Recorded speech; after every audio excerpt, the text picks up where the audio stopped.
Hello everyone, कैसे हैं आप सब। आई होप सो कि आप सब बहुत अच्छे होंगे और आप सब अपने बोर्ड एग्जामिनेशन की प्रिपरेशन भी एज यूजुअल फंटेस्टिक तरीके से कर रहे होंगे।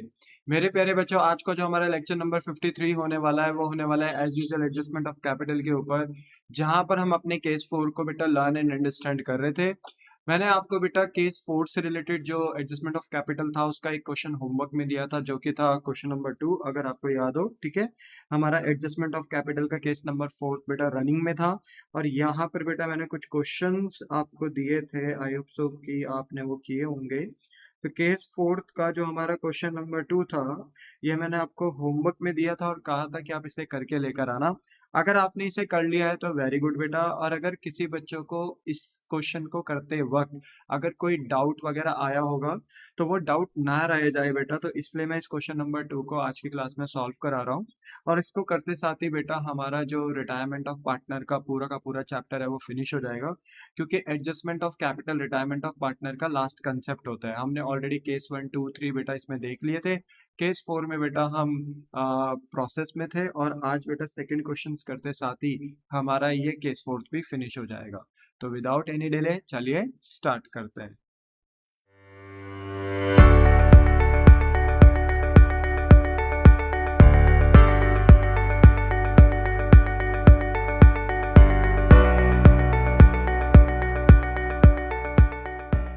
ना एवरीवन बेटा, आपको अपनी स्क्रीन में क्वेश्चन नंबर 2 दिख रहा होगा, जो कि इस तरीके से है कि बैलेंस शीट दी गई है बेटा तीन पार्टनर्स के, जो कि हैं एक्स वाई जेड, और जो आपस में अपना प्रॉफिट शेयरिंग रेशियो शेयर करते हैं 5:3:2 में। और इनकी जो बैलेंस शीट दी गई है बेटा वो दी गई है 31 मार्च 2016 को, जो कि इस तरीके से है कि लाइबिलिटी साइड में बेटा क्रेडिटर्स दिए हैं 50,000 रुपीज के। हमने किसी सप्लायर से बेटा गुड्स उधार खरीद रखा होगा, क्रेडिट पे लिया होगा, तो अभी पेमेंट करी नहीं है, तो पेमेंट करनी बाकी है, तो ऐसे सप्लायर्स क्या कहलाए जाते हैं बेटा? क्रेडिटर्स, और वो बिजनेस के लिए लाइबिलिटी होती है। उसके बाद ईपीएफ दिया है बेटा, एम्प्लॉय प्रोविडेंट फंड। जनरली बेटा ये जो प्रोविडेंट फंड है ये एम्प्लॉय को on the time of retirement पे किया जाता है ना। तो ये बिजनेस के लिए एक तरीके से एक्सटर्नल लाइबिलिटी है बेटा। ठीक है, क्योंकि इस फंड के अंदर जितना भी पैसा है वो पार्टनरशिप फर्म का नहीं है, वो उनके एम्प्लॉयज का है। तो जब वो रिटायर्ड होंगे तो इन्हें ये फंड पे किया जाएगा। तो इसलिए एक तरीके से बिजनेस के लिए, पार्टनरशिप फर्म के लिए एक्सटर्नल लाइबिलिटी होती है। तो ये भी हमारा पॉइंट हो गया। पीएनएल अकाउंट इन्होंने लाइबिलिटी साइड दिया है बेटा 85,000। पीएनएल अकाउंट बेटा क्या है हमारे लिए? Undistributed profit. चार टाइप के बेटा प्रॉफिट होते हैं, मैं बार बार हर लेक्चर में बताता रहता हूँ, जिससे कि आपके कंसेप्ट वीक ना हो बेटा इसमें। तो चार टाइप के प्रॉफिट कौन से थे? पीएनएल का credit balance, general reserve, workman compensation reserve and IFR, यानी इन्वेस्टमेंट फ्लक्चुएशन रिजर्व। तो बेटा चार प्रॉफिट होते हैं, हमें सिर्फ एक ही प्रॉफिट दिख रहा है, जो कि है पीएनएल का क्रेडिट बैलेंस, जो कि है 85,000। क्या करेंगे इस प्रॉफिट का बेटा? आज रिकॉन्स्टिट्यूशन में बेटा हम क्या करेंगे, पार्टनर क्योंकि रिटायर्ड हो रहा है हमारा आगे जाके, जो कि एक्स पार्टनर है, तो हमें बेटा ये प्रॉफिट ना अपना ओल्ड पार्टनर इनोवेशन में डिस्ट्रीब्यूट कर देना है। ठीक है, मतलब पार्टनर्स के बीच में बांट देना है। वहीं पे बेटा हमें कैपिटल दी है एक्स वाई जेड की 40,000, 62,000 एंड 33,000, टोटल करके बांट दिया है 1,35,000। सेम बेटा एसेट साइड में कैश एट बैंक यानी बैंक बैलेंस दिया है आपको 40,000, यानी बिजनेस यानी पार्टनरशिप फर्म के बैंक अकाउंट में बेटा कितना बैंक बैलेंस पड़ा है? 40,000। ये बिजनेस का एसेट है, एसेट साइड है। सेंट्री डेटर्स आपको दिए बेटा 1 लाख रुपीज के, और सेंट्री डेटर आपको एज यूजल पता है ऐसे कस्टमर्स होते हैं जिनसे अभी भी बिजनेस ने पैसा रिसीव करना है, क्योंकि ये गुड्स उधार तो लेकर चले गए हैं बेटा, बट इन्होंने हमारी पार्टनरशिप फर्म को पैसे पे नहीं किए। तो ऐसे कस्टमर जिनको हमारी पार्टनरशिप फर्म ने क्रेडिट पे सामान बेचा था, क्रेडिट पे गुड्स होल्ड करे थे, आज बेटा हमने उनसे पैसा लेना है, ये हमारे डेटर्स हैं। तो ये हमें एसेट साइड इन्होंने प्रोवाइड करके दिए हैं। स्टॉक अनसोल्ड गुड्स बेटा हमें दिए गए हैं 80,000 रुपीज के। At the end of the year बेटा अगर बिजनेस को पता चलता है कि हमारे कुछ गुड्स अगर नहीं बिक पाए हैं, तो ऐसे में हम उसे क्लोजिंग स्टॉक के नाम से प्रोनाउंस करते हैं, और जनरली बिजनेस के लिए एसेट होता है, तो एसेट साइड में शो हो रहा है। फिक्स एसेट बेटा हमें दिया गया है 60,000, जैसे लैंड, बिल्डिंग, फर्नीचर, मशीन्स, है ना। पर इन्होंने अलग अलग नाम तो दिए नहीं, तो एक सिंगल हेड दे दिया फिक्स एसेट का 60,000 लिखकर एसेट साइड। टोटल दे दिया बेटा बैलेंस शीट का 2,80,000 बोथ साइड। ठीक है, क्वेश्चन के एडजस्टमेंट में कहा गया है कि एक्स रिटायर्ड हो रहा है, तो यहाँ से ये भी पता चल गया कि ये क्वेश्चन कहाँ से लिया गया है, रिटायरमेंट ऑफ पार्टनर से। और मेरे बच्चे यहाँ पर एक्स रिटायर्ड हुआ तो है, बट कौन सी तारीख को हुआ है? 31 मार्च 2016 को। का वाई और जेड डिसाइड कर रहे हैं कि उनके अपना जो फ्यूचर का प्रॉफिट शेयरिंग रेशो होगा वो क्या होगा? 3:2। अब आप ध्यान से देखो बेटा, अगर आप अपना ओल्ड रेशो देखो तो वो है एक्स वाई जेड के बीच में 5:3:2। अगर एक्स रिटायर्ड हो रहा है तो अगर एक्स को बाहर निकाल दो तो वाई और जेड के बीच में रेशो क्या बच गया? 3:2। तो अगर क्वेश्चन अपना न्यू रेशो नहीं देता तो हम अगर निकाल रहे होते न्यू रेशो तो हमारा भी क्या आता? 3:2। और क्वेश्चन ने जो दिया है भी है वो अलग नहीं दिया, वो भी सेम ही यही न्यू रेशो दिया है 3:2। तो मैं मान सकता हूं कि यही हमारा गेनिंग रेशो है और यही हमारा न्यू रेशो है। आपको पता है जो हमारा न्यू रेशो का केस 1 होता है वो हमें ये बोलता है कि जो बचे हुए पार्टनर्स होते हैं उनका जो रिमेनिंग रेशो होता है वही न्यू रेशो, वही गेनिंग रेशो। तो क्योंकि क्वेश्चन का भी यही सेम रेशो है तो हम इसी को ही न्यू रेशो और गेनिंग रेशो मान लेंगे।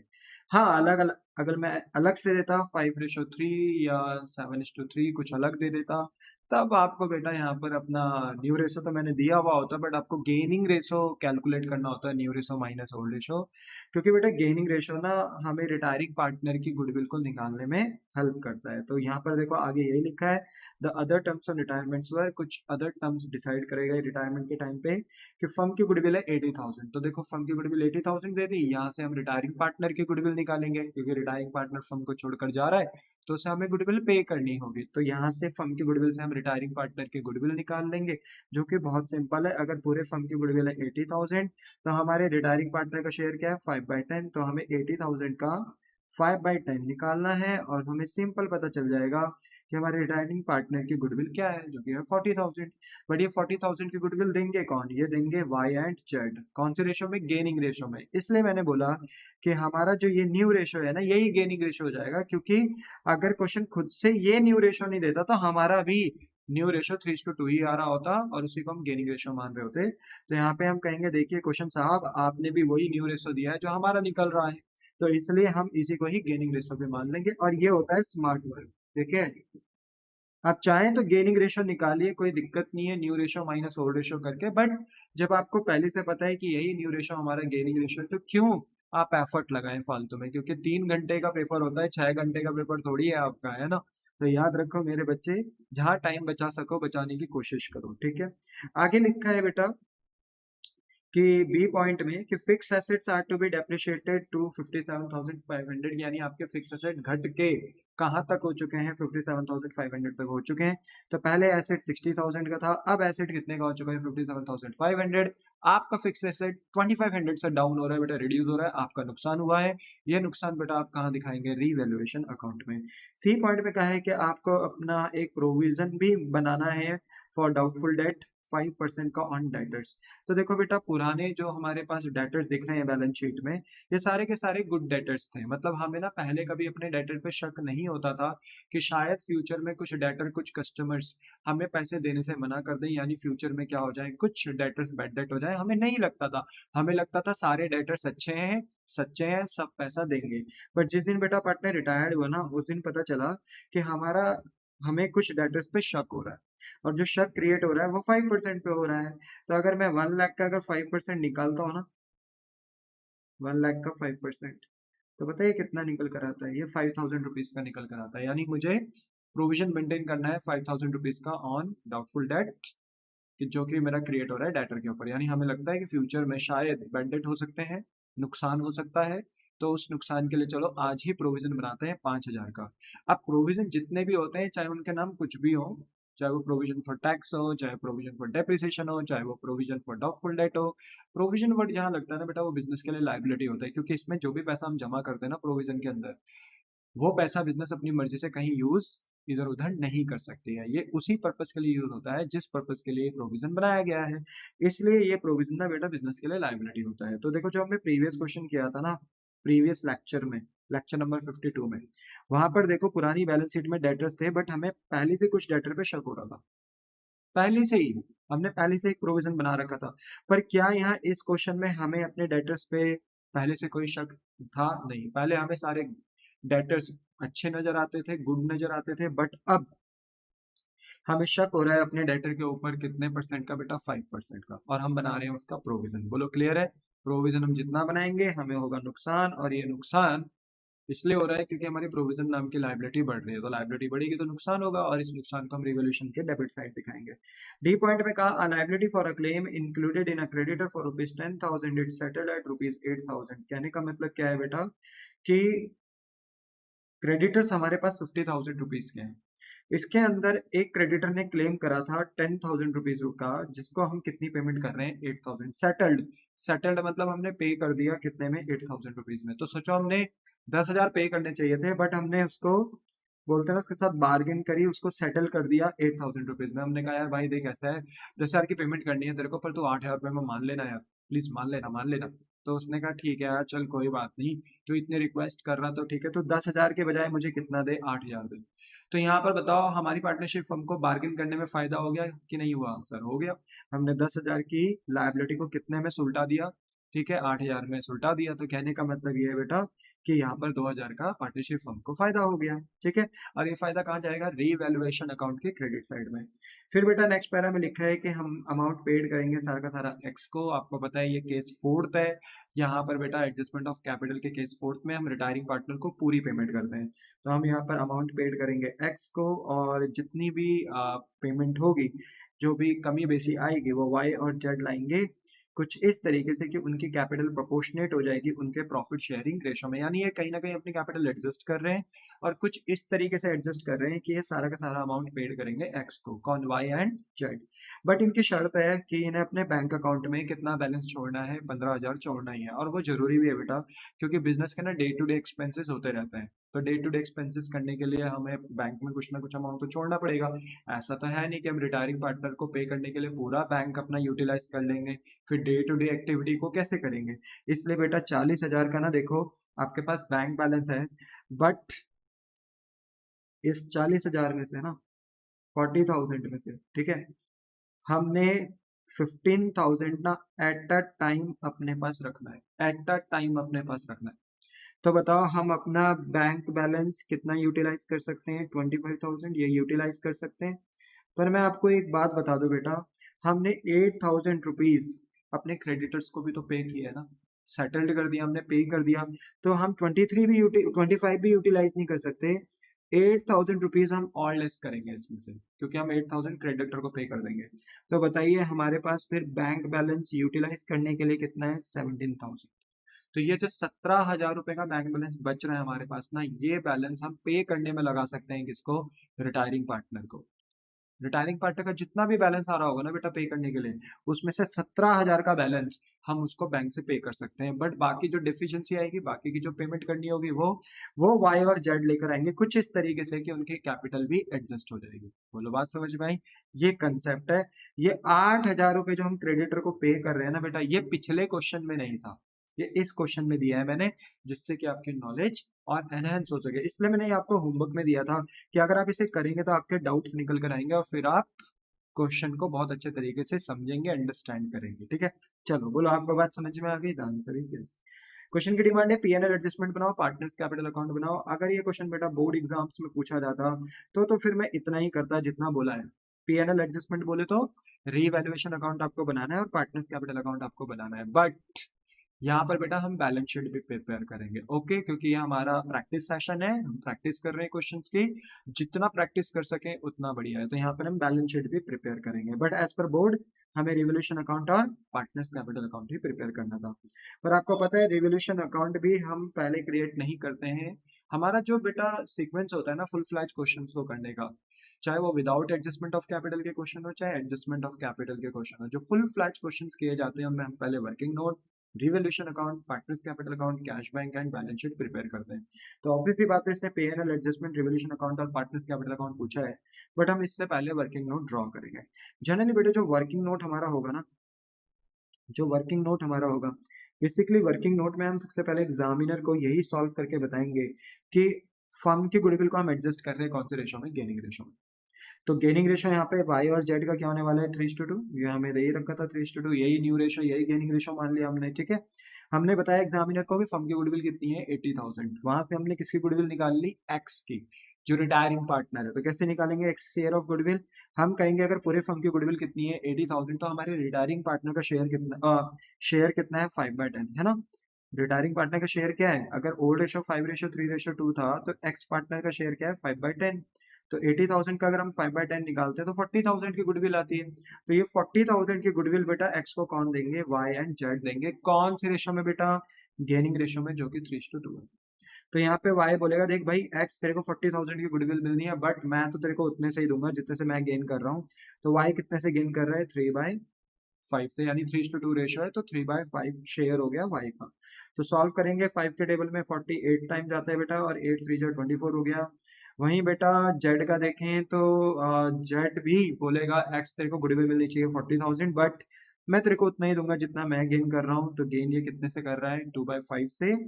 तो अगर 5 को 40 से कैंसिल आउट करा जाए तो 8,000, 8 2 16, यानी वाई और जेड 24,000 एंड 16,000 की गुडविल पे करेंगे, तो एक्स को टोटल गुडविल कितनी मिल जाएगी, 40,000।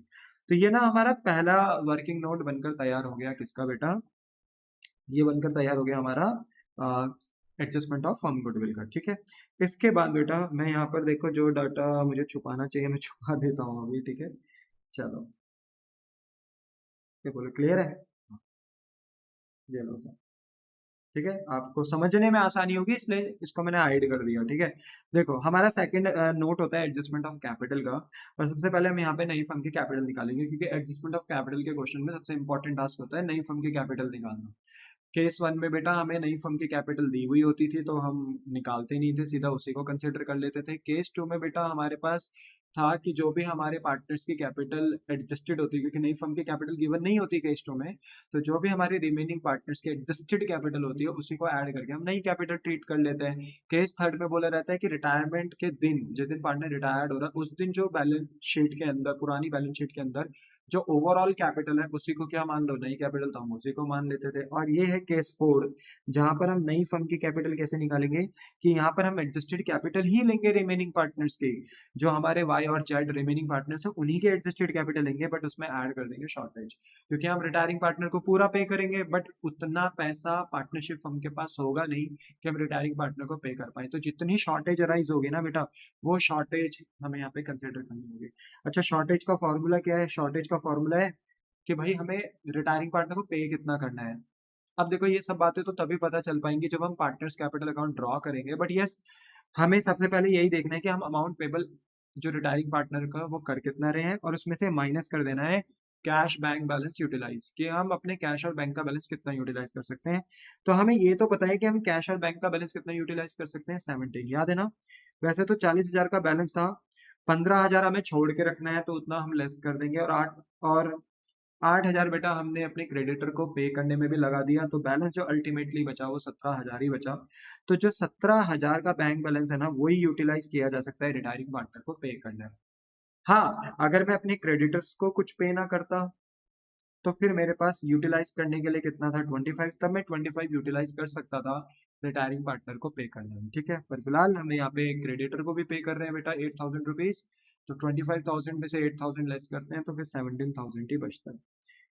पर अभी हमें ये पता नहीं अमाउंट पेबल टू एक्स कितना है, हमें ये नहीं पता कि एडजस्टेड कैपिटल कितना है, हमें ये नहीं पता प्रॉपर शॉर्टेज कितनी, हमें नहीं पता। तो ये सब ना फिल इन द ब्लैंक्स हो गया बेटा। ठीक है, और अगर मान लो हम निकाल दे नई फर्म की कैपिटल, तो नई फर्म की कैपिटल को फिर हम नए रेशो में बेटा डिस्ट्रीब्यूट करेंगे। तो हमें देखो नई कैपिटल तो पता नहीं है, तो इंडिविजुअल पार्टनर्स की, रिमेनिंग पार्टनर्स की नई कैपिटल हम निकाल भी नहीं सकते, बट हमें नया रेशो पता है 3/5 2/5, क्योंकि क्वेश्चन में इन्होंने दे रखा था 3:2, तो हमने यहाँ पर लिख दिया। बोलो क्लियर है, आंसर इज यस। अब देखो हमें ना बस यहाँ पर इंफॉर्मेशन चाहिए एडजस्टेड कैपिटल रिमेनिंग पार्टनर्स की और अमाउंट पेबल टू एक्स के, एक्चुअल में हमने एक्स को पे कितना करना है। अगर हम ये सब चीजें निकाल लेना तो हमारा एडजस्टमेंट ऑफ कैपिटल का टॉपिक क्लियर हो जाएगा। हमारी सारी बोलते हैं ना कि जो मिसिंग फिगर्स है वो कंप्लीट हो जाएंगे। बोलो बात समझ में आ गई, आंसर इज यस। अब जाकर मैं बेटा अपने सेकंड पॉइंट में प्रिपेयर करूंगा रिवोल्यूशन अकाउंट, और ये तो आपको पता ही है बेटा। देखो ए पॉइंट फर्म के गुडविल से रिलेट करता है, तो ये तो रिवोल्यूशन अकाउंट में नहीं जाएगा क्योंकि इसका ट्रीटमेंट गेनिंग रेशो में हो रहा है रिटायरमेंट में, तो इसका ट्रीटमेंट पार्टनर्स कैपिटल में होगा। यहाँ पर एक्स को गुडविल देंगे, वाई और जेड, तो इसका रिवोल्यूशन से कोई लेने देना नहीं, इसका ट्रीटमेंट पार्टनर्स कैपिटल अकाउंट में किया जाएगा। बी पॉइंट में बोला था कि हमारे फिक्स एसेट घट के कहाँ तक हो चुके हैं 57,500, पहले कितने थे बेटा 60, घट के कहाँ तक हो चुके हैं 2500, तो मेरे फिक्स एसेट ना बेटा 2500 से रिड्यूस हुए हैं।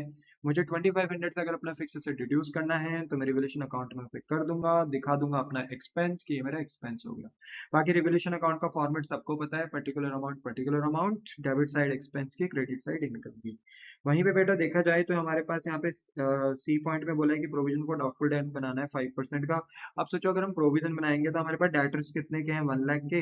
1 लाख का अगर 5% का प्रोविजन बनाता हूँ तो प्रोविजन बनाने से बेटा लाइबिलिटी मेरी इंक्रीज होगी, और लाइबिलिटी इंक्रीज होगी तो मेरा नुकसान होगा। तो to provision for doubtful debt करके मैंने रिवोल्यूशन के डेबिट साइड में 5000 से अपना ये एक्सपेंस शो कर दिया। उसके बाद बेटा हमने अपने क्रेडिटर को 10,000 पे करने थे, पर हमने कितने में सेटल कर दिया, 8000 में। हमें 2000 से लाइबिलिटी को पे करने में फायदा हो गया, तो हमने बाई सन्ड्री क्रेडिटर्स को 2000 रुपए का फायदा दिखाया अपने रिवैल्यूएशन अकाउंट के क्रेडिट साइड में। तो सिंपल है, कोई दिक्कत तो है नहीं बेटा। इसके बाद बेटा इन्होंने नेक्स्ट पैरा में बताया कि हम एक्स पार्टनर को पूरा पे कर रहे हैं, बाकी जो भी डेफिशिएंसी आएगी, जो भी शॉर्टेज आएगी, उसे और एक्स और वाई लेकर आएंगे इस तरीके से कि उनके कैपिटल एडजस्ट हो जाएगी, प्रोपोर्शनेट हो जाएगी उनके प्रॉफिट शेयरिंग रेशो में। तो इसका कोई लेना देना रिवोल्यूशन से है नहीं, तो दैट्स इट, रिवोल्यूशन में इतने ही आइटम्स आएंगे। हमने देखा कौन सी साइड बड़ी है, तो बेटा देखो यहाँ एक्सपेंस साइड हायर साइड पे और इनकम साइड लोअर साइड पे। तो एक्सपेंस का जो टोटल होगा वही इनकम साइड का भी टोटल हो जाएगा, पर जो क्रेडिट साइड पे डिफरेंस आ रहा है वो 5500 का बैलेंस का आ रहा है, जिसको हम क्या मान लेंगे, प्रैक्टिकली लॉस। लॉस क्यों मानेंगे, क्योंकि आपका एक्सपेंस साइड हायर साइड पे, इनकम साइड लोअर साइड पे, तो लॉस ही आएगा बेटा। क्यों, क्योंकि इनकम कम है और एक्सपेंस ज्यादा है।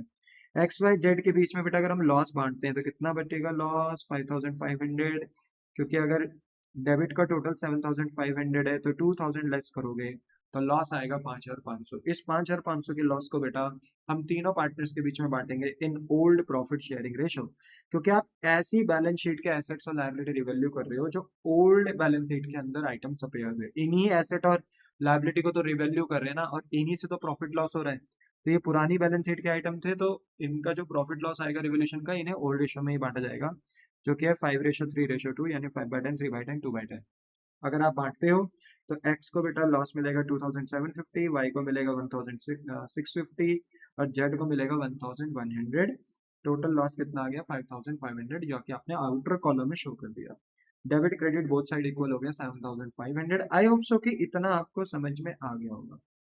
और एक बात ध्यान रखना, बार बार कह रहा हूं मैंने प्रायर लेक्चर में भी आपको ये बताया था कि रिवोल्यूशन अकाउंट का दूसरा नाम पीएनएल एडजस्टमेंट होता है। और देखो इस बार तो क्वेश्चन में भी बोला गया था कि पीएनएल एडजस्टमेंट अकाउंट बनाओ, तो कुछ बच्चों को पता ही नहीं होता, तो याद रखना PNL adjustment is nothing but the revolution account. Okay, फिर इसके बाद बेटा हम प्रिपेयर करेंगे partners capital account. Partners capital account business के लिए क्या है, लायबिलिटी। एंड जितना पार्टनर्स कैपिटल अकाउंट में एक पार्टनरशिप फर्म फेवरेबल अमाउंट डालती चली जाएगी तो पार्टनर्स का कैपिटल अकाउंट बढ़ता चला जाएगा, बिजनेस के लिए लायबिलिटी बढ़ेगी तो क्रेडिट होगा। अगर आप पार्टनर्स को नेगेटिव चीजें देंगे तो इनसे पार्टनर्स का कैपिटल रिड्यूस होगा, बिजनेस के लिए लायबिलिटी कम होगी यानी डेबिट होगी। तो वही बात है, आप पार्टनर को फेवरेबल चीजें दे रहे हो, बिजनेस के लिए लायबिलिटी बढ़ेगी क्रेडिट, अनफेवरेबल बैलेंस दोगे नेगेटिव चीजें, पार्टनर्स कैपिटल अकाउंट रिड्यूस होगा डेबिट। अच्छा, टोटल कितने आइटम्स आते हैं बेटा, यहाँ पे टोटल आइटम आते हैं 6 आइटम। 6 आइटम्स आर देयर जो हम यहाँ पर प्लेस कर सकते हैं।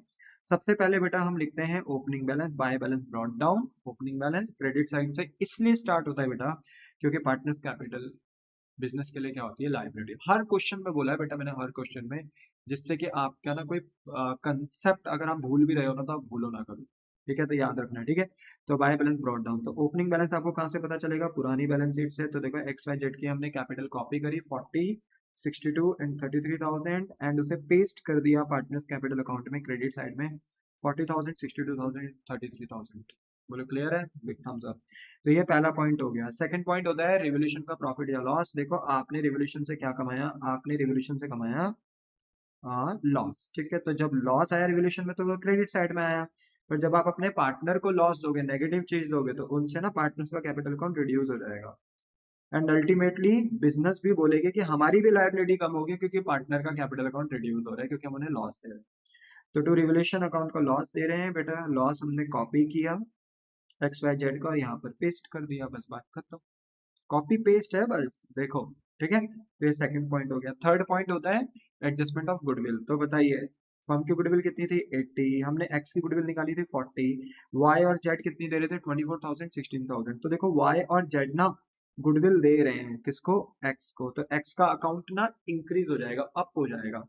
तो देखो एक्स के अकाउंट में हमने 24,000 16,000 इंक्रीज किया with the help of Y, Y's capital and जेड्स कैपिटल। तो सोचो वाई और जेड अगर एक्स को गुडविल दे रहे हैं तो एक्स गुडविल ले भी रहा है वाई और जेड से, ऐसे समझो ना। अगर मैं आपको 100 रुपए दे रहा हूँ तो आप मुझसे 100 रुपए ले भी तो रहे हो, तो वैसे ही अगर वाई और जेड एक्स को गुडविल दे रहे हैं तो एक्स का अकाउंट तो बढ़ाया, पर एक्स गुडविल ले भी तो रहा है वाई और जेड से, तो वाई और जेड का कैपिटल अकाउंट हमें घटाना भी तो पड़ेगा। तो 2x कैपिटल करके हमने y और z का कैपिटल अकाउंट रिड्यूस कर दिया, इसको हाईलाइट कर दिया बेटा। हाईलाइट इसलिए किया मैंने कि आप ध्यान रखो कि ये इंपॉर्टेंट है। आप पता है क्या करते हो, रिटायरिंग पार्टनर को दे तो देते हो पर रिमेनिंग पार्टनर से गुडविल लेते नहीं हो, तो ये भूल जाते हो आप करना। तो इसलिए इसको मैंने शेडेड रीजन में रखा है कि आप इसे कभी भूलो ना, ठीक है। थर्ड पॉइंट हो गया। फोर्थ पॉइंट जो होता है ना वो होता है lookout balance sheet. Balance sheet में जाओ, देखो कोई प्रॉफिट तो नहीं है, यस एक ही प्रॉफिट है 85,000। चार प्रॉफिट होते हैं, बार बार बोल चुका हूँ। पीएनएल का credit balance, general reserve, workman compensation reserve, IFR, आपके पास सिर्फ और सिर्फ पीएनएल का ही प्रॉफिट है, ठीक है। तो ये प्रॉफिट 85,000 का अगर आप ना एक्स वाई जेड के बीच में बांटते हो 5/10 3/10 2/10 में, तो ये पीएनएल जब आप बांटोगे ना बेटा, तो एक्स को मिलेगा 42,500, वाई को मिलेगा 25,500 एंड जेड को मिलेगा 17,000। देखो इजी इतना है ना, एक जीरो से एक जीरो कैंसिल, 8,500 की मल्टीप्लाई करो 500 से, 8,500 की मल्टीप्लाई करो 3 से, क्योंकि यहाँ पे भी एक जीरो से एक जीरो लेस हो जाएगा, और जेड में भी 2/10 में एक जीरो से एक जीरो 85,000 में लेस होगा। तो मतलब 8,500 की मल्टीप्लाई 5 से कराएं, 3 से कराएं, 2 से कराएं, आपका आंसर सीधा निकल कर आ जाएगा 42,500, 25,500 एंड 17,000, ठीक है। प्रॉफिट दिया है, पार्टनर्स का अकाउंट बढ़ा है पीएनएल के थ्रू, तो हमने बाई पीएनएल अकाउंट करके क्रेडिट साइड में दे दिया। इसके बाद बेटा कोई और प्रॉफिट है नहीं, ठीक है। चार टाइप के लॉस भी होते हैं, जैसे एक परचेज गुडविल होती है, वो राइट ऑफ करना होता है हमें। बैलेंस शीट में अगर कोई गुडविल दिखती है तो उसे राइट ऑफ करना होता है, याद है ना, एज पर AS 26 वो हमें कहता है अकाउंटिंग स्टैंडर्ड 26 कि आपको अगर परचेज गुडविल बैलेंस शीट में दिख रही है और फर्म में रिकॉन्स्टिट्यूशन हो रहा है तो उसे राइट ऑफ करना होता है, यानी आप उसको खत्म करना होता है, खत्म करने से जो नुकसान होता है वो पार्टनर को देना होता है। तो ऑब्वियसली बात है, हमें यहाँ पे कोई परचेज गुडविल दिख नहीं रही है तो हम उसे राइट ऑफ करेंगे नहीं, तो पार्टनर को कोई नुकसान मिलेगा नहीं। और तीन टाइप के बेटा लॉस होते हैं जो फिक्टिशियस एसेट होते हैं, पीएनएल का debit balance, preliminary expense, debit advertisement expense. तो आपको ना कोई भी लॉस यहाँ दिखाई नहीं दे रहा होता, तो वो मैं पार्टनर्स के बीच में बांट देता 5:3:2 में डेबिट साइड में, पर है ही नहीं कोई लॉस, तो कोई लॉस है नहीं है तो हम बांटेंगे नहीं। तो बस एक ही प्रॉफिट था बेटा, वो हमने बांट दिया। फोर्थ हो गया। फिफ्थ पॉइंट होता है लुकआउट इन द एडजस्टमेंट्स, कि कोई पार्टनर एसेट तो नहीं लेकर जा रहा। तो देखो क्वेश्चन में ना कहीं भी एडजस्टमेंट में नहीं लिखा हुआ कि कोई पार्टनर एसेट लेकर जा रहा है, कहीं भी नहीं लिखा हुआ कि कोई पार्टनर बिजनेस का एसेट लेकर चला गया हो। अगर लेकर जाता ना तो मैं लिखता टू एसेट, जो भी एसेट वो लेकर जाता, कोई भी पार्टनर एक्स वाई जेड कोई भी लेकर जाता, उनका कैपिटल अकाउंट में रिड्यूस कर देता। बट कोई पार्टनर बेटा एसेट लेकर जा नहीं रहा है तो हम क्यों फालतू में थोड़ी लेस करेंगे किसी पार्टनर का अकाउंट। तो फिफ्थ पॉइंट हमारा स्किप हो गया क्योंकि कोई पार्टनर यहाँ पर एसेट लेकर नहीं जा रहा है। सिक्स पॉइंट में हम करेंगे रिटायरिंग पार्टनर का बैलेंस, कि रिटायरिंग पार्टनर का बैलेंस कितना है। उसके लिए हमें अब क्या करना पड़ेगा, कैपिटल अकाउंट का टोटल करना पड़ेगा। तो देखो पार्टनर्स कैपिटल अकाउंट है, लाइबिलिटी साइड है, ऑल लाइबिलिटीज आर क्रेडिटेड, तो क्रेडिट साइड ही बड़ी होगी क्योंकि क्रेडिट साइड ही नेचर होता है लाइबिलिटी का। इसलिए मोस्ट ऑफ द जितने भी एसेट्स अकाउंट होते हैं उनमें डेबिट साइड बड़ा होता है, लाइबिलिटी अकाउंट में क्रेडिट साइड बड़ा होता है, तो यहाँ पर भी क्रेडिट साइड ही बड़े होंगे। तो यहाँ पर एक्स का जो टोटल है ना, अगर आप करते हैं क्रेडिट साइड का तो 1,22,500 आएगा और वही टोटल डेबिट का हो जाएगा। अब आप डेबिट के टोटल से अगर डेबिट फिगर लेस करते हैं 2,750 जो हमने लॉस दिया था एक्स को, रिवोल्यूशन का लॉस लेस करते हैं, तो पता है एक्स का बैलेंस कितना आएगा, 1,19,750 ये बैलेंस आया। और ये बैलेंस हम क्या कर देंगे, एक्स को पूरा पे कर देंगे। अब आप खुद सोचो कि मैं तो सिर्फ रिटायरिंग पार्टनर को पे करने के लिए बैंक बैलेंस कितना यूटिलाइज कर सकता हूँ, 17,000, पर उसका बैलेंस तो कितना आ रहा है, 1,19,750। तो हम सारी पेमेंट कैसे कर रहे हैं, क्योंकि जितनी शॉर्टेज अराइज होगी ना, जितनी शॉर्टेज अराइज होगी वो कौन लेकर आएंगे, वाई एंड जेड। तो अल्टीमेटली बिजनेस के पास ना इतना पैसा आ जाता है सफिशियंट, क्योंकि वाई और जेड लेकर आएंगे पैसा with the help of adjustment of capital के थ्रू। तो इसलिए मेरे बच्चे यहाँ पर ना हमारे पास बिजनेस के पास पर्याप्त पैसा फंड आ जाता है तो हम आराम से पे कर देते हैं। तो अभी के लिए हमने टू बैंक अकाउंट कर कर 1,19,750 पूरा पे कर दिया एक्स को। वैसे ही हम बेटा अब लास्ट में वाई और जेड का भी बैलेंस निकालेंगे, ठीक है। वाई और जेड का भी बैलेंस निकालेंगे तो वाई और जेड का भी क्रेडिट ही साइड बढ़ा, अगर आप क्रेडिट साइड का टोटल करेंगे तो ये आएगा 87,500 एंड जेड का आएगा 50,000। जो क्रेडिट का टोटल है वही डेबिट का टोटल होगा, और जो डेबिट के टोटल्स है ना वाई और जेड के, उनसे डेबिट फिगर्स लेस कर दो, तो आपका जो क्लोजिंग बैलेंस बचेगा ना वाई और जेड का, वो आ जाएगा 61,850 एंड 32,900। करना कुछ नहीं है, डेबिट के टोटल से डेबिट आइटम्स जो थे यानी एक्सपेंस लॉसेस वगैरह वो लेस कर दो, ऑटोमेटिक ये बैलेंस आपके पास बच जाएगा। इस बैलेंस को बेटा हम बोलेंगे क्लोजिंग बैलेंस, बट क्योंकि ये एडजस्टमेंट ऑफ कैपिटल के क्वेश्चन है तो इनको एडजस्टेड कैपिटल बोला जाएगा। तो टू बैलेंस कैरी डाउन ये एडजस्टेड कैपिटल हमारी निकल कर आ गई है, और क्योंकि एडजस्टमेंट ऑफ कैपिटल्स के क्वेश्चन हैं तो ये एडजस्टेड कैपिटल हमने आगे ट्रांसफर कर दी, बाय बैलेंस ब्रॉट डाउन बना दी 61,850 एंड जेड की है 32,900। अब हम क्या करते हैं, क्योंकि हमें इनकी एडजस्टेड कैपिटल पता चल चुकी है और हमें ये भी पता चल चुका है कि हमने रिटायरिंग पार्टनर को कितना पे करना है 1,19,750। तो अब आराम से ना बेटा मैं अपनी मिसिंग फिगर्स ना निकाल सकता हूँ। जैसे मैं ये पता कर सकता हूँ कि हमने एक्स को पे कितना करना है, तो एवरीबॉडी हमने एक्स को पे कितना करना है 1,19,750। देखो ये बैलेंस हमने निकाल लिया ना यहाँ से कि एक्स का बैलेंस कितना आ रहा था 1,19,750, इतना हमने पे करना है।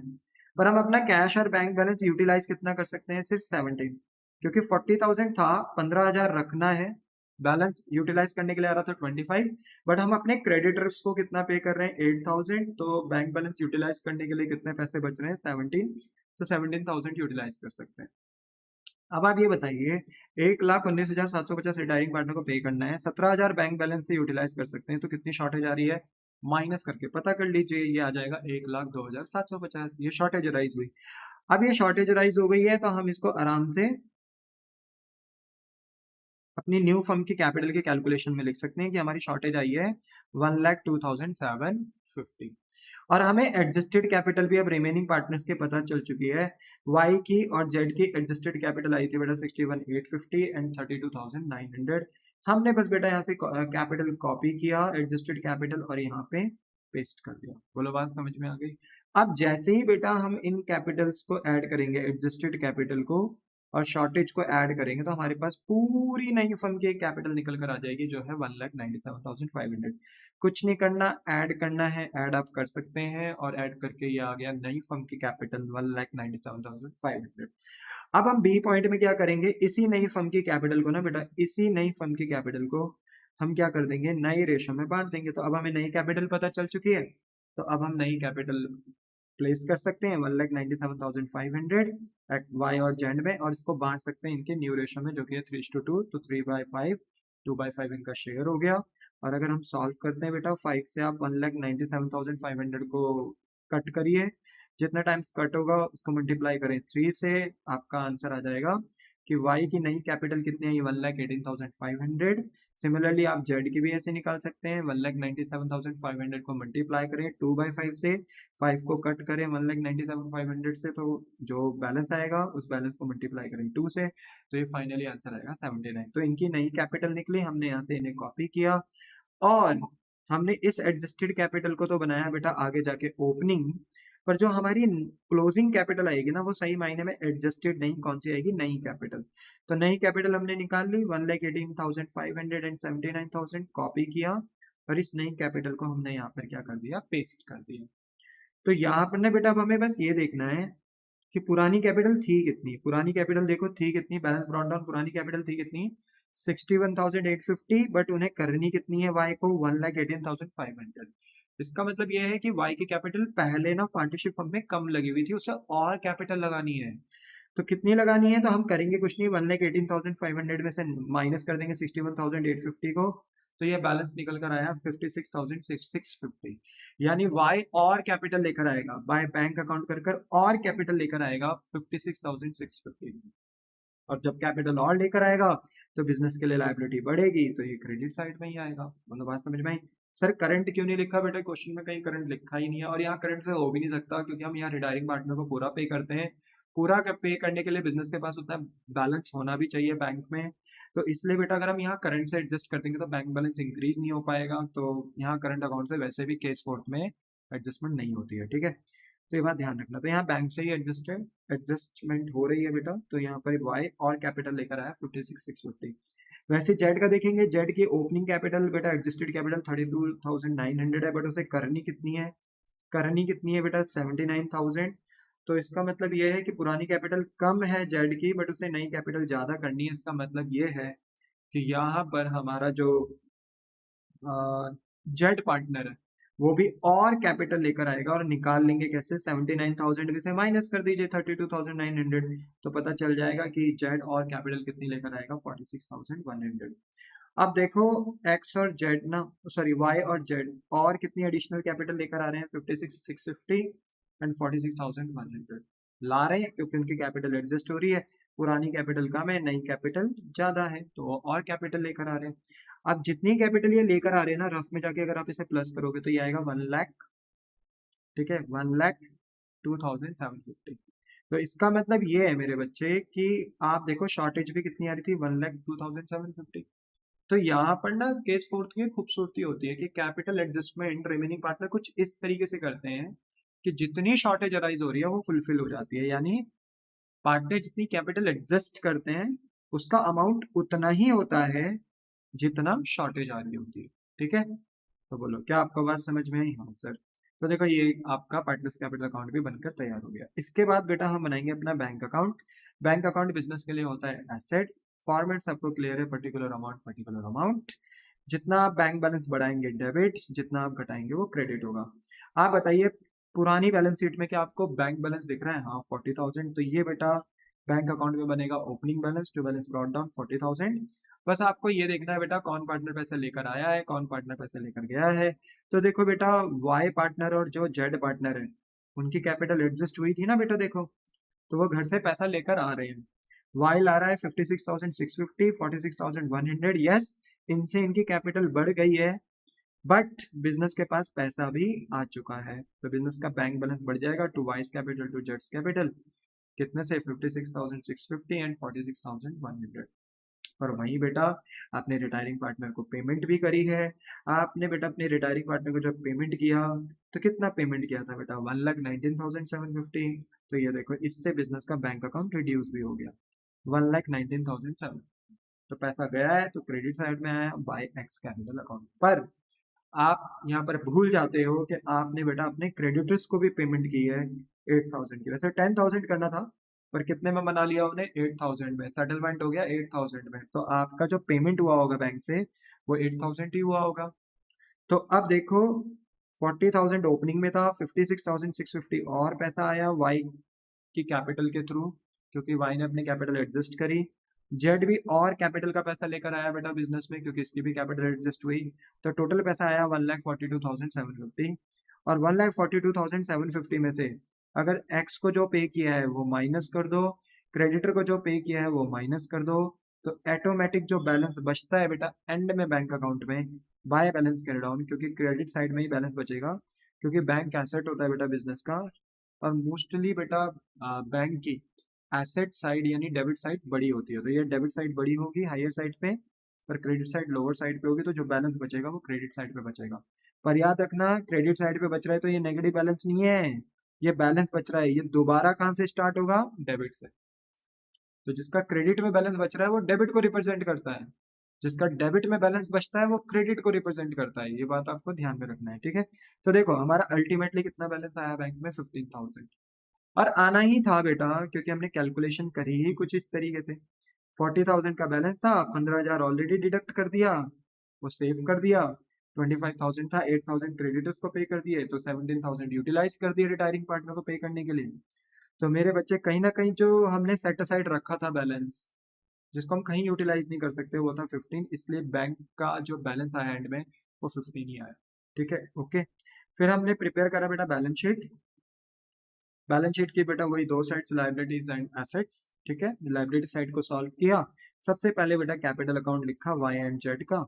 तो वाई एंड जेड की कौन सी कैपिटल लिखेंगे हम, नई कैपिटल है ना, नई कैपिटल जो हमने निकाली, जिसको हमने क्लोजिंग कैपिटल यानी न्यू कैपिटल माना, इसी कैपिटल को हम कॉपी करेंगे और बैलेंस शीट में पेस्ट कर देंगे। 1,85,500, 1,18,500 एंड 79,000, तो टोटल करके आया 1,97,500। फिर पुरानी लाइबिलिटीज और देखनी है तो वो बैलेंस शीट से आपको मिल जाएगी। पुरानी बैलेंस शीट से बताइए क्रेडिटर्स कितने थे पुरानी बैलेंस शीट में, 50। नई बैलेंस शीट में भी आप इनर कॉलम में लिखेंगे क्रेडिटर 50,000 बिकॉज क्रेडिटर्स में कुछ ना कुछ एडजस्टमेंट्स हो रही है। तो पहला तो आपको 2,000 का फायदा हो गया, है ना, हो गया ना, क्योंकि 10,000 के क्रेडिटर को आपने 8,000 में निपटा दिया, तो 2,000 का फायदा हुआ। तो 2,000 आपने रिवोल्यूशन के थ्रू लेस कर दिया, कहा भाई फायदा हो गया। क्रेडिटर बचे 48, उसमें से 8,000 के क्रेडिटर्स को पे कर दिया, तो अल्टीमेटली क्रेडिटर्स 40,000 के आए। वैसे ना देखो 10,000 के ही तो क्रेडिटर्स थे, 50 में से 10 घटाओगे तो 40 आएगा, बट प्रेजेंट करने का तरीका ये होता है कि 2,000 का जो फायदा गया था वो रिवोल्यूशन में गया था। तो क्रेडिटर्स जो 2,000 के लेस हो रहे हैं वो रिवोल्यूशन की वजह से हो रहे हैं, 8,000 के क्रेडिटर्स आपके पेमेंट की वजह से लेस हो रहे हैं, तो टोटल आपका जो क्रेडिटर दिखाई देगा बैलेंस शीट में वो दिखाई देगा 40,000। बाकी बची कुछ लाइबिलिटी आपको बेटा बैलेंस शीट से देखनी पड़ेगी वंस अगेन। तो ईपीएफ आपको देखने को मिल रहा है 10,000। पीएनएल या देखो प्रॉफिट था, ये हम पार्टनर को बांट चुके हैं तो ये नहीं आएगा, बट ये जो ईपीएफ था एम्प्लॉयज के लिए जो प्रोविडेंट फंड बनाकर रखा हुआ है जो उनके रिटायरमेंट के टाइम पे पार्टनरशिप फर्म पे करेगी, तो ये बिजनेस के लिए लाइबिलिटी है, तो हमने इसे लाइबिलिटी साइड यानी 10,000 से शो कर दिया। वहीं एसेट साइड पे बेटा जाएं तो हम पहले फिक्स एसेट्स लिखते हैं, और यहाँ पे फिक्स एसेट का हेड ही दे रखा बेटा हमें सीधा, तो हमने इसे कॉपी किया और इनर कॉलम में पेस्ट करा, क्योंकि मेरे फिक्स एसेट रिड्यूस हो रहे हैं। मेरे फिक्स एसेट कहाँ तक रिड्यूस हो चुके हैं, 57,500 हो चुके हैं, तो 2,500 से मेरे फिक्स एसेट रिड्यूस हो रहे हैं। तो यानी रिवोल्यूशन अकाउंट की मदद से मैं अपने फिक्स एसेट को 2,500 रुपए से लेस करूंगा, तो मेरे फिक्स एसेट रिड्यूस हो जाएंगे और कहाँ तक पहुंच जाएंगे, 57,500 तक पहुंच जाएंगे। वही क्वेश्चन ने भी कहा था कि फिक्स एसेट पे डेप्शन लगकर डेप्शेट होकर हमारा फिक्स एसेट का वैल्यू कहाँ तक हो चुका है 57,500, तो वो हमने कर दिया 2,500 रुपए से अपने फिक्स एसेट को डाउन कर दिया। स्टॉक में बेटा किसी भी तरीके का कोई आप करंट एसेट ही लिखेंगे, क्योंकि फिक्स एसेट तो हो गए, सारे करंट ही एसेट हैं, तो स्टॉक लिखते हैं। तो देखो स्टॉक में ना किसी भी तरीके का कोई चेंज नहीं हुआ, इसलिए मेरे बच्चे स्टॉक की सीधा वैल्यू आउटर कॉलम में आ गई 80,000। बात करें बेटा उसके बाद हमारे पास है सेंट्री डेटर्स, तो पहले तो बेटा 1 लाख के डेटर्स थे, बट हमने बेटा बनाया प्रोविजन 5% का। तो जब हमने रिवोल्यूशन अकाउंट बनाया था याद है, तो प्रोविजन जितना भी बनाया हमने उसे नुकसान दिखाया। तो प्रोविजन होती है लायबिलिटी, और हम चाहें तो प्रोविजंस को लायबिलिटी साइड भी दिखा सकते हैं, ठीक है, पर हमारा इसका एक अल्टरनेटिव मेथड और ट्रीटमेंट होता है कि अगर कोई प्रोविजन किसी एसेट से लिंक करता है तो उसे उसी एसेट से लेस कर दिया जाए। तो देखो हमने यहीं पे लेस कर दिया प्रोविजन फॉर डाउटफुल डेट, क्योंकि ये डेटर से रिलेट करता है। कितने का प्रोविजन बनाया था 5% का ना, तो 1 लाख का 5% कितना होता है 5,000। तो हमारे जो अब नेट डेटर्स बचे वो 95,000 बचे, यानी अब हम बता रहे हैं लोगों को, पार्टिसिपेंट बता रही है जनता को, आप मानते हुए चलो कि कितने लोगों से मिलने की उम्मीद है 95,000, ठीक है। चलो अच्छा बताओ ओरिजिनल डेटर कितने हैं, 1 लाख के 95,000? सर 1 लाख, यस 1 लाख ही है। पता है क्यों, क्योंकि ये शक हमारा है, उन्होंने मना नहीं किया। वसूली जब हम करने जाएंगे ना तो सबके पास जाएंगे, पर बस हम ना अपनी क्यूरियोसिटी के लिए या अपना सेफ जोन में जाने के लिए लोगों को बस बता रहे हैं कि पता होना चाहिए कि कितनों से मिलने की उम्मीद है, बस 95 से मिलने की उम्मीद, ठीक है। पर रियल डेटर्स ना आपके 1 लाख ही है, याद रखिए, ठीक है। बैंक अकाउंट, अब देखो हमारे पास पुरानी बैलेंस शीट में बैंक है 40, पर हमारा तो बैंक बैलेंस अपडेट होकर कितना हो चुका है 15,000, क्योंकि इतना ही हमें रखना था बैंक बैलेंस, तो ये 15,000 था, ठीक है। अब अगर आप कॉपी करते हो तो सॉरी टोटल करते हो तो टोटल आपका बोथ साइड सेम ही आएगा, बट टोटल करने से पहले आप अपने रिवोल्यूशन अकाउंट को एक बार जाकर ना क्रॉस वेरीफाई करो। रिवोल्यूशन अकाउंट में कितनी एडजस्टमेंट्स थी, 3। जो लॉस है वो कोई आइटम नहीं है, वो एक बैलेंस था, ठीक है, वो प्लस माइनस करके निकाला आपने। प्रैक्टिकली आपके पास जो आइटम्स थे जो रिवोल्यूशन में जाने लायक थे वो 3 ही थे, तो इन तीनों का एडजस्टमेंट ना अपने बैलेंस शीट में करा होगा। देखो तो एक क्रेडिटर में हुआ, एक फिक्स एसेट में हुआ, और एक सन्डी डेटर में हुआ बाई क्रिएटिंग अ प्रोविजन, ठीक है। तो तीनों एडजस्टमेंट हो गए, अब आप टोटल करो बिंदास करके, ठीक है, कोई प्रॉब्लम नहीं। और अगर अब आप टोटल करते हो तो लाइबिलिटी और एसेट का टोटल देखो कितना आएगा, 2,47,500, दोनों साइड मैच करेगा। तो बच्चे कहते हैं सर हमारी बैलेंस शीट टैली नहीं होती है, तो पता है टैली क्यों नहीं होती, आप लोग कंसेप्ट फॉलो नहीं करते हो, आप सिस्टमैटिक तरीके से नहीं चलते हो।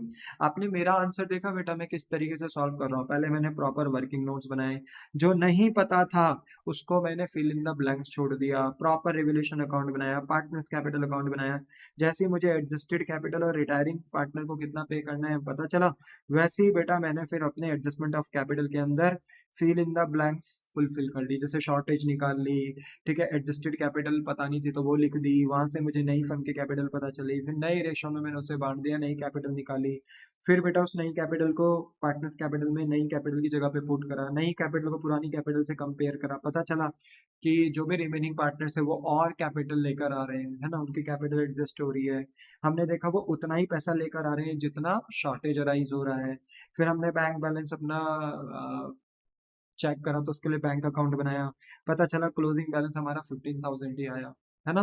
तो ये सब हमने करा, बैलेंस शीट हमने बनाई, जो जो लाइबिलिटी साइड हमने लिखा था पहले हमने कैपिटल वाई और जेड के अपडेट कर कर लिख दी वही नई कैपिटल, क्रेडिटर्स हमारे अपडेट हो रहे थे हमने चेंज कर दिए क्रेडिटर्स, ईपीएफ में कोई चेंज नहीं हो रहा था वो सेम लिख दिया, जो जो फिक्स एसेट मेरे चेंज हो रहे थे उन्हें तो चेंज कर दिया, जिनमें कोई एडजस्टमेंट नहीं थी उन्हें सीधा हमने आउटर कॉलम में लिखा, बैंक बैलेंस अपडेट कर दिया, टोटल कर दिया। तो एक सिस्टम है बेटा, सिस्टमैटिक तरीके से चलोगे तो कोई प्रॉब्लम होगी ही नहीं, बट अगर हौच पौच खिचड़ी बना दोगे, है ना, तो फिर तब दिक्कत होगी, ठीक है।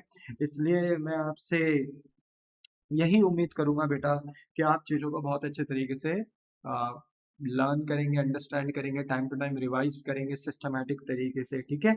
और ये हमारा लास्ट क्वेश्चन था बेटा रिटायरमेंट का, जो कि एडजस्टमेंट ऑफ कैपिटल के केस 4 से बिलोंग करता था। तो इसी के साथ बेटा मैंने आपको सब कुछ पढ़ा दिया है, कुछ भी छुड़ाया नहीं है, ठीक है। मेरी बस आपसे बेटा यही रिक्वेस्ट रहेगी कि आप घर में जितना हो सके बेटा चीज़ों का रिविजन करें, ठीक है। और आप इस क्वेश्चन को कॉपी कर सकते हो, ये क्वेश्चन है, क्वेश्चन तो शायद आपने कॉपी कर लिया होगा, जिन्होंने नहीं किया है वो कर लीजिए वीडियो पॉज करके, और ये इसका आंसर है बेटा, आप पहले वर्किंग नोट पूरा कॉपी कर लीजिए, ठीक है, ये वर्किंग नोट कॉपी कर लीजिए, ठीक है। उसके बाद फिर आप अपना रिवोल्यूशन अकाउंट भी कॉपी कर लीजिए, ठीक है, वीडियो पॉज कर लो, ठीक है, कॉपी कर लीजिए। उसके बाद आप अपना पार्टनर्स कैपिटल अकाउंट भी कॉपी कर लीजिए, ठीक है, घर में जाके इनकी क्या करनी है, प्रैक्टिस करनी है, ओके। फिर आप अपना बैंक अकाउंट भी कॉपी कर लीजिए, ठीक है, कि बैंक अकाउंट हमने कैसे बनाया। याद रखना यहाँ पे क्रेडिटर बहुत इंपॉर्टेंट था, ठीक है, कई बच्चे इसको भूल जाएंगे, बैंक अकाउंट से लेस करना भूल जाएंगे, तो इसको ध्यान रखना, ठीक है। और उसके बाद बैलेंस शीट भी कॉपी कर लीजिए, ठीक है, बोलो आपकी बात। तो बेटा अब हम मिलेंगे अपने नए चैप्टर के साथ, ठीक है, और जो हमारा नया चैप्टर है वो है death of partner, next lecture से हम उसे स्टार्ट करेंगे, पर शायद जो मेरा नेक्स्ट लेक्चर होगा लेक्चर नंबर 54, उसमें शायद मैं आपको ना इस रिटायरमेंट ऑफ पार्टनर की समरी पढ़ाऊँ बेटा, क्योंकि समरी में दे दूंगा ना तो आप क्या करेंगे कि जो अभी तक आपने पढ़ा है इतना सारा तो आप उसको फिर पैक कर पाएंगे अपने माइंड में छोटे फॉर्म में, ठीक है, तो समरी दे दूंगा तो उससे और आपको रिलैक्स मिलेगा और आपको ये चैप्टर बहुत ज़्यादा इजी लगेगा, ठीक है। तो मे बी मैं नेक्स्ट लेक्चर में आपको समरी दूँ बेटा इसकी, और फिर उसके बाद हम डेथ ऑफ पार्टनर स्टार्ट करें, ठीक है। चलो वो भी बहुत एक इंपॉर्टेंट क्वेश्चन है एग्जाम में, वहाँ से भी क्वेश्चंस आते ही आते हैं, ठीक है। तो इसी के साथ बेटा हम अपना लेक्चर फिनिश करते हैं, हो सके तो इस वीडियो को ज़्यादा से ज़्यादा लाइक शेयर एंड सब्सक्राइब करें, अपने दोस्तों के बीच में, क्लासमेट्स के बीच में, लोकेलिटी में बताएं कि हमारे सर पढ़ा रहे हैं। अगर आपको मैं अच्छा लगता हूँ तो, मैं नहीं मतलब अगर आपको मैंने पढ़ाया हुआ अच्छा लगता है तो आप लोगों के साथ बोलते हैं ना कि इसे कम्युनिकेट कर सकते हो, और उनको भी बोल सकते हो कि आप आगे शेयर कर सकते हो। आपका सपोर्ट, आपका बोलते हैं ना रिस्पॉन्स ही मेरा बोलते हैं ना कि सबसे बड़ा मोटिवेशन है, ठीक है। तो मिलता हूँ बेटा मैं आपको नेक्स्ट लेक्चर पे, आप टाटा बाय बाय से।